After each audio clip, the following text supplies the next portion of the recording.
Hello, నేను doctor Harish Tenneti, maxillofacial surgeon, life coach and Veda శాస్త్రపాత్ instructor. ఈరోజు మనం మాట్లాడుకోబోతున్న టాపిక్ మైండ్ జైల్. చాలామంది మానసిక జైల్లో బందీ అయిపోయి దాని నుంచి బయటపడలేక వాళ్ళ లోపల వాళ్ళే చాలా ఇబ్బందులు పడుతూ ఉంటారు.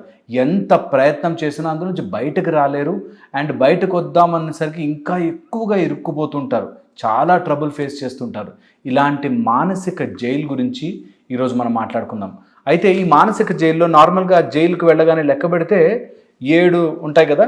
అలాగా మన జీవితంలో కూడా మానసిక జైల్లో 7 వెరీ వెరీ ఇంపార్టెంట్ ఈ స్పోక్స్ ఉంటాయన్నమాట. ఈ స్పోక్స్లో 7 ఇంపార్టెంట్ పాయింట్స్ గుర్తుపెట్టుకోవాలి.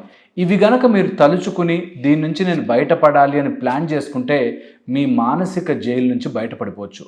ఈ మానసిక జైల్లో ఉండే ఫస్ట్ అండ్ ఫార్మోస్ట్ థింగ్ భయం. భయం అనే ఒక తెలియని, జరగని, అసలు లేని వాటి గురించి ఆలోచిస్తూ మనుషులు భయపడిపోతూ ఒక జైలు లోపల బందీ అయిపోతారు.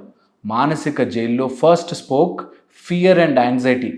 ఏదో జరిగిపోతుందేమో, ఏదో అయిపోతుందేమో అనే ఒక భయంకరమైన కాన్సెప్ట్ను మైండ్లో పెట్టుకుని అది జరగదు, అది అవ్వదు, అది లేదు, అయినా దాని గురించి తలుచుకుని భయపడతారు. తలుచుకుని భయపడతారు. ఏదైనా జరిగితే జరుగుతుందిలే చూసుకుందామని ముందుకెళ్ళరు. కానీ జరిగిపోతుందేమో, ఏదో అయిపోతుందేమో అని. కరెక్ట్గా ఈ స్పోక్ని మీరు సరిగ్గా అబ్జర్వ్ చేస్తే ఇలా లెక్క పెట్టారనుకోండి, జైలు లోపల ఉండే ఇట్లా లెక్క పెడితే మీకు బాగా తెలుస్తుంది. ఫస్ట్ ది ఫియర్, భయం. ఆ భయం చూస్తే అసలు లేనే లేదు కదా, భయము లేదు కదా, ఇప్పుడు ఎప్పుడో జరిగిపోయిన దాని గురించో లేకపోతే జరుగుతుందేమో అనే పాస్ట్ కానీ ఫ్యూచర్ కానీ అసలు అది లేనే లేదు, అంతా నీ మైండ్లోనే ఉంది. అసలు ఇప్పుడు తప్ప రేపటికి వెళ్ళిరండి చూద్దాం, మొన్నటికి వెళ్ళిరండి ఒకసారి చూద్దాం, వెళ్ళలేరు, అసలు లేదది. ఈ చిన్న కాన్సెప్ట్ మర్చిపోయి సమయం అంటే మొన్నెప్పుడో ఒకసారి జరిగింది, రేపు ఏం జరుగుతుందో అనే భయంలో బ్రతుకుతారు. నిజానికి భయం ఎప్పుడూ కూడా జరగని దాని గురించే, లేని దాని గురించే భయం. The fear of unknown. ఏదీ లేదు, ఏదీ జరగదు, you are sure about it, కానీ భయపడుతూ ఉంటారు. ఆ భయపడే బదులు ఇప్పుడున్న క్షణంలో ప్రాక్టీస్ చేసుకుంటే చాలా బాగుంటుంది. నేను రేపు స్టేజ్ మీదకి వెళ్తే ఎలా మాట్లాడతానో, ఎగ్జామ్ ఏమవుతుందో అని ఆలోచించే కంటే ఇప్పుడు చదువుకోవడం చాలా బెటర్, ఇప్పుడు ప్రాక్టీస్ చేయడం చాలా సేఫ్. కానీ చాలామంది భయం, ఏమవుతుందో ఇంకా జరగలేదు మిత్రమా, జరుగుతుందేమో అని నువ్వే ఊహించుకుని నువ్వే భయపడుతున్నావంటే నువ్వు ఎంత మూర్ఖత్వంలో బ్రతుకుతున్నావో చూడు. ఇదే నిన్ను మానసిక జైల్లో బందీ చేసి పెట్టేస్తుంది. సెకండ్ వచ్చేసి డౌట్, అనుమానం. మరి నేను చేయగలనో లేదో, అవుతుందో లేదో, నేను సాధిస్తానో లేదో, అసలు ఇదంతా నిజమో కాదో, ఈ టైప్లో అనుమానిస్తూ జీవితం అంతా మానసిక బందీలో బ్రతుకుతారు. మానసిక జైల్లో బ్రతకడానికి సెకండ్ థింగ్ డౌట్. ఈ డౌట్ మన మీద మనకి, తర్వాత మన చుట్టుపక్కల అన్నిటి మీద అనుమానం. ఏమవుతుందో, ఏం జరుగుతుందో, ఎలా జరుగుతుందో, అసలు ఏమవుతుందో, లేనిపోని దాని గురించి మానసిక జైల్ డౌట్. అనుమానం తీసేయండి. అసలు మీ లైఫ్లో దేన్ని అనుమానించదు, తెలుసుకోండి. ఇది ఇక్కడ పాము ఉందో లేదో అని అనుకోవద్దు, ముందుకెళ్ళి చూడండి పాము ఉందా లేదా, తెలిసిపోతుంది కదా, ఈజీ కదా. కానీ పామేమో, అవుతుందేమో అనే భయంలో ఉండద్దు, డౌట్లో ఉండద్దు, అనే అనుమానంలో ఉండద్దు. ఓకే, అనుమానం ఉంటే తేల్చుకోండి, నివృత్తి చేసుకోండి.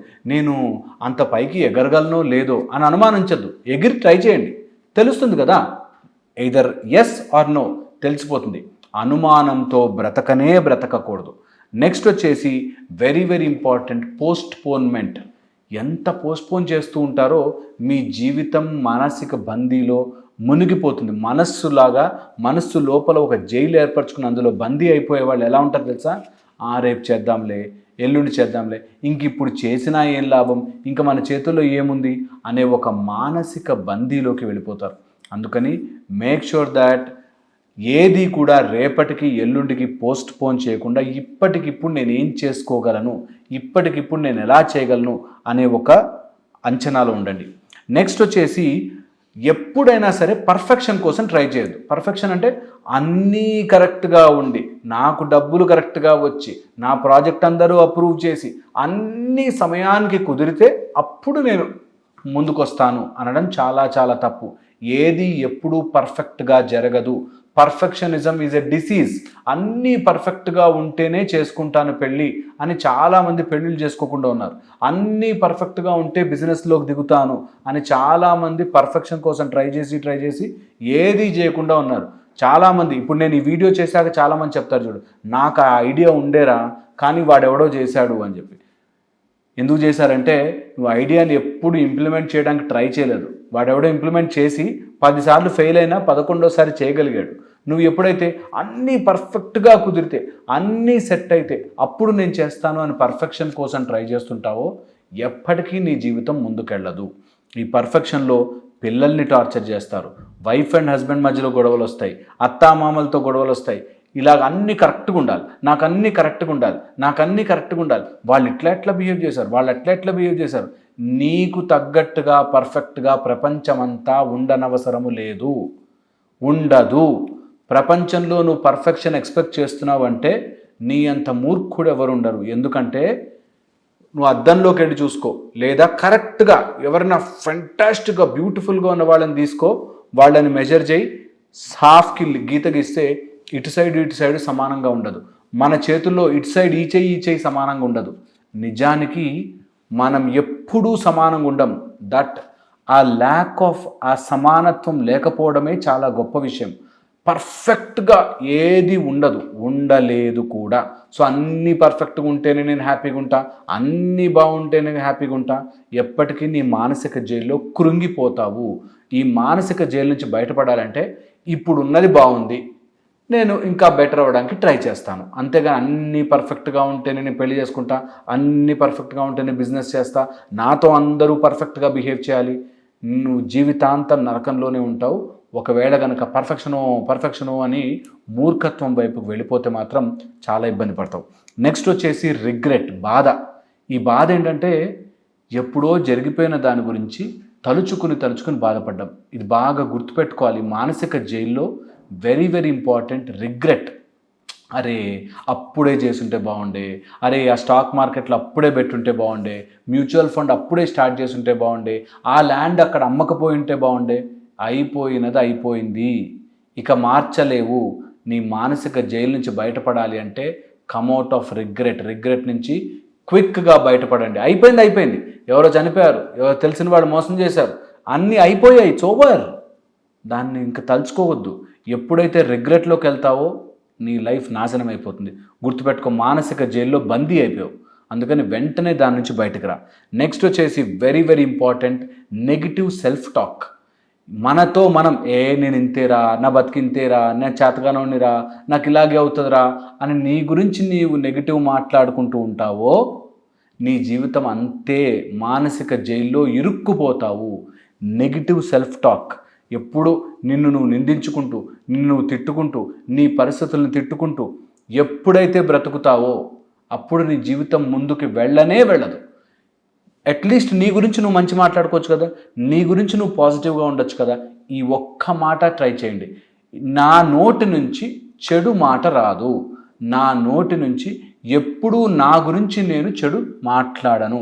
ఇక్కడ ఒక ఫెంటాస్టిక్ పాయింట్ చెప్తాను, గుర్తుపెట్టుకోండి. ఎవరైనా ఒపీనియన్ అడిగితే మాత్రమే నోరు తెరవండి. ఎవరైనా ఒపీనియన్ అడగకపోతే ఊరికే ఫ్రీ పుకట్ సలహాలు ఇవ్వకూడదు అని డిసైడ్ అవ్వండి. ఈరోజు నుంచి పుకట్గా అటు పోతుంటే ఆ వైట్ కార్ ఎందుకు కొన్నావురా, రెడ్ కార్ కొనాల్సింది అని ఉట్టి పుకట్ సలహాలు, ఈ బ్రాండ్ ఎందుకు కొన్నావురా, ఆ బ్రాండ్ కొనాల్సింది అని పుకట్ సలహాలు ఇవ్వద్దు. 1.